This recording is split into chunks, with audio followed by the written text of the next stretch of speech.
আজকের ভিডিওতে আপনাদের সবাইকে স্বাগতম। দেখতে থাকেন নতুন ভিডিও, নতুন দিন, নতুন সকাল। আশা করছি ভালো লাগবে। যে যাবার সে তো চলেই যাবে, সোনার শিকল পরালে কেউ থাকবে না। আজকে আমার বাসায় এই ফড়িংটা আসছিল, আর রাতে দেখেন ছেলের জন্য ভাত বসিয়েছি, আর মনেই ছিল না, ভাত বসিয়ে মোবাইল টিপতেছিলাম। আসসালামু আলাইকুম, নতুন একটা ভিডিওতে আপনাদের স্বাগতম। সবাই কেমন আছেন? আশা করি নিশ্চয়ই ভালো আছেন। আমি আলহামদুলিল্লাহ ভালো আছি। যে যাবার সে তো চলেই যাবে, তাকে সোনার খাঁচায় বন্দি করে রাখলো, সে চলেই যাবে। তো গতকালকে থেকেই এই ফড়িংটা আমার বাসায় ছিল। এই যে একজন, 2 দিন ধরে আমার বাসায় 2 জন আসছিল। সকালে ঘুম থেকে উঠে দেখি ওই ফড়িং, ওটা ফড়িং আমরা বলি পদ্মা ফড়িংটা মাকড়সার জালে আটকে আছে। ও উঠতেই পারছে না, নড়াচড়াই করতে পারছে না। তো আমি হাতে ধরে তাকে মাকড়সার জাল থেকে ছাড়িয়ে দিয়েছি, বারান্দায় নিয়ে হাতে রাখছি, আর উড়ে গেল। যে আসে সে থাকে না, চলেই যায়। আসলে যার স্থানে সে চলেই যাবে, থাকবে না। আমার বাসায় থাকলে হয়তো ফ্যানের বাতাস ছাড়লেই ও ফ্যানের বাড়ি খেয়ে পড়ে মরে যেতে পারে। তো ওরা থাকবে গাছে, ফুলের উপরে। ছেড়ে দিলাম, কি সুন্দর চলে গেল। আর আমার বারান্দায় তো এখন মাশাআল্লাহ সবসময় ফুল থাকে, হয়তো এর জন্যে মাঝে মাঝে ওরা আসে ফুলের মধু খেতে, না কি জানি না, অতিথি হয়ে আসে। বেশিক্ষণ থাকে না, কিছুক্ষণ থাকে।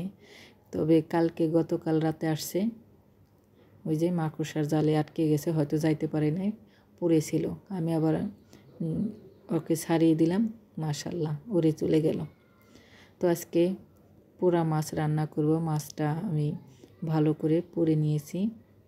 ভালো করে পুড়ছি বলতে কি একদম পুড়ছি তা না, হালকা পোড়া দিয়ে একটু পোড়া গ্রান করে তারপর আজকে ভুনা করব। তো কড়াইতে তেল দিয়ে দিয়েছি, পেঁয়াজ কাঁচামরিচ বাটা দিয়েছি। বাইটা দিলে ভালো হয়।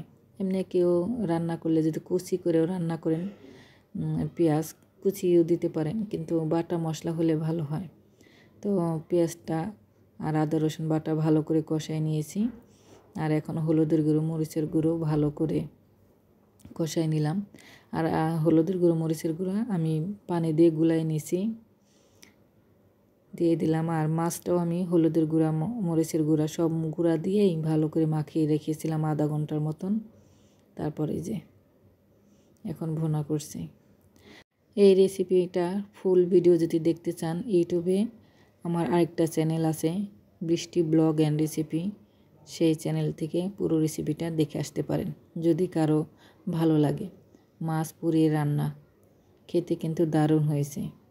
তো সব মশলাই দিয়ে দিয়েছি, মশলা কিন্তু সব গুলিয়ে দিয়েছি, পানি দিয়ে তেল দিয়ে গুলিয়ে তারপরে মশলাটা দিয়েছি, সরাসরি গুঁড়াটা দিইনি। তারপরে দিয়ে দিলাম পরিমাণ মতন পানি। চুলার আঁচটা লোতে রেখে তারপরে ঢাকনা দিয়ে ঢেকে দিয়েছি। এখন ঢাকনা উঠায় দেখেন কালারটা কত সুন্দর হয়েছে, দারুণ হয়েছে। আমার ভিডিওটি যে যেখান থেকে দেখতেছেন কাছে ও দূরে, তাদের অসংখ্য ধন্যবাদ। ভিডিও দেখার সময় একটা লাইক দিয়ে ভিডিও দেখবেন। আমার ইউটিউব চ্যানেলটা সবাই সাবস্ক্রাইব করবেন। আমার কিন্তু মাছ রান্না হয়ে গেছে। আসলে এই রেসিপিটার নাম কি আমি জানি না, কিন্তু মাছ পুড়িয়ে এইভাবে ভুনা করলে খেতে কিন্তু দুর্দান্ত লাগে। এত মজার মাছ, এত তরকারি রান্না করে এরকম স্বাদ কিন্তু পাই না। মনে হচ্ছে কি গ্রিল খাচ্ছি, একটু পোড়া সেন্ট লাগতেছে, ভালো লাগছে। একদম যে পুড়ে গেছে তা না, খেতে কিন্তু দারুণ লাগছে। একবার হলেও ট্রাই করবেন। তো আরেকটা রান্না করব, এটা হলো শুটকি মাছ, চেলা শুটকি মূলা দিয়ে রান্না করব। মূলা, আলু আর ভেন্ডি। প্রথমে তো কড়াই বসাই দিয়ে দিয়েছি পরিমাণ মতন শুটকি মাছ সবজি দিয়ে রান্না করব। তেলটা একটু বেশিই দিয়েছি।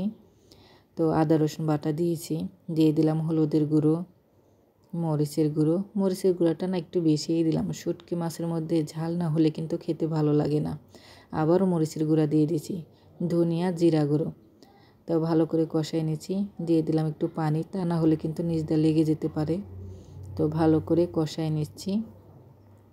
কি সুন্দর কালার হয়েছে। অবশ্য মরিচ বেশি হয়েছে তো, শুকনো মরিচটা। আসলে শুটকি মাছ রান্না করলে ঝাল না হলে ভালো লাগে না। তার মধ্যে মূলা আছে, মূলা তরকারিটা একটু ঝাল ঝাল হলেই খেতে ভালো লাগে। কার কাছে কেমন লাগে কমেন্টে জানাবেন। আমার কিন্তু ঝাল হলে ভালোই লাগে। তো মাঝে মাঝে এক আধবার বেশি করে মরিচের গুঁড়া দিয়ে ঝাল খেলে খারাপ না, ভালোই। মুখের রুচিটাও একটু ঘুরে। আজকে 2টা তরকারি দারুণ হয়েছে, মাছের তরকারিটাও আর এই শুটকি মাছের। কোনটা রেখে কোনটা খাবো? আপু ভাইয়েরা বলেন তো কোন তরকারিটা বেশি ভালো হয়েছে? কমেন্টে কিন্তু জানাবেন কোনটা ভালো হয়েছে, শুটকি মাছের না রুই মাছের। আমার কাছে কিন্তু 2টাই তরকারি ফাটাফাটি। কাউকে 10 বা 9 দিতে পারবো না, 2টাকে 10-এর 10ই দিব। দিয়ে দিলাম ভিন্ডি, আর নতুন ভিন্ডি খেতে দারুণ হয়েছে। একটু কষাইয়ে তারপরে দিয়ে দিলাম পানি। পানিটা তো বেশি দেব না, কারণ শুটকি মাছ একটু চড়চড়া পুরা পুরা হবে, খেতে ভালো লাগবে। দিয়ে দিলাম অল্প একটু পানি। এখন চারপাশে থাপথুপ করে দিয়ে দেবো ঢাকনা দিয়ে ঢেকে।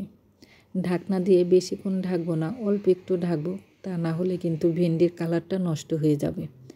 আর আবার একটু লবণ দিয়ে দিচ্ছি, আবার একটু ঢেকে দিচ্ছি। এই যে ঢাকনা উঠিয়ে দিয়েছি, এখন আর ঢাকবো না, তাহলে ভেন্ডির কালারটা নষ্ট হয়ে যাবে। দিয়ে দিলাম ধনিয়া পাতা। আজকে 2টা তরকারি ফাটাফাটি। কোন আপুদের ভাইয়াদের পছন্দ হয়েছে বলেন তো কমেন্টে কিন্তু জানাবেন কোন তরকারিটা বেশি ভালো হয়েছে। আমাকে যদি জিজ্ঞেস করেন তাহলে বলবো 2টা তরকারি মজা হয়েছে, দারুণ হয়েছে। এই তো তরকারি নামিয়ে নিয়েছি। সবটি কালারই সবুজ আছে, ভেন্ডির কালারও সবুজ, ধনিয়া পাতার কালারও সবুজ। আমার আবার সবুজ সবুজ কালারের তরকারি থাকলে খেতে ভালো লাগে।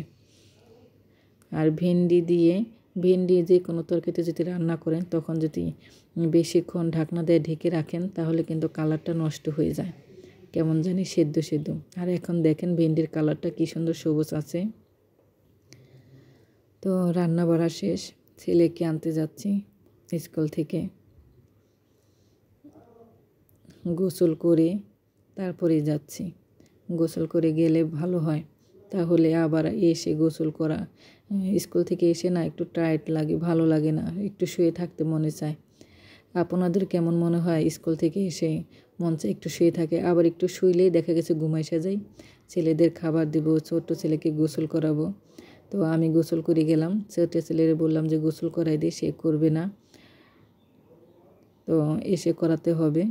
তাড়াতাড়ি যাচ্ছি, আমি তো হেঁটে হেঁটেই যাব। আইসা ছেলেকে গোসল করাবো, ভাত খাবো। তো সবাই ভালো থাকবেন, সুস্থ থাকবেন। আমার ভিডিওগুলি বেশি বেশি দেখবেন। এখনও যারা আমার ভিডিও দেখতেছেন প্লিজ ছোট্ট হাতের একটা লাইক দিবেন, কমেন্ট করবেন। আমার ইউটিউব চ্যানেলে যদি নতুন হয়ে থাকেন আমার ইউটিউব চ্যানেলটা সবাই সাবস্ক্রাইব করবেন। আর এই যে দেখেন রাতের বেলায় ছেলের জন্য ভাত বসিয়েছিলাম, ছোট ছেলের জন্য পোলাও চালের ভাত, আর মোবাইল টিপতেছিলাম, ভাত পুরে একাকার হয়ে গেছে। তো আজকে এ পর্যন্তই। পোড়া ভাত কী করে এগুলি এই পাতিল থেকে উঠাবো, ধুয়ে ধুয়ে আল্লাহই জানে। আল্লাহ মাফ করো। সবাই ভালো থাকেন, সুস্থ থাকেন, আমার জন্য দোয়া করবেন। আজকে এ পর্যন্তই। আল্লাহ হাফিজ।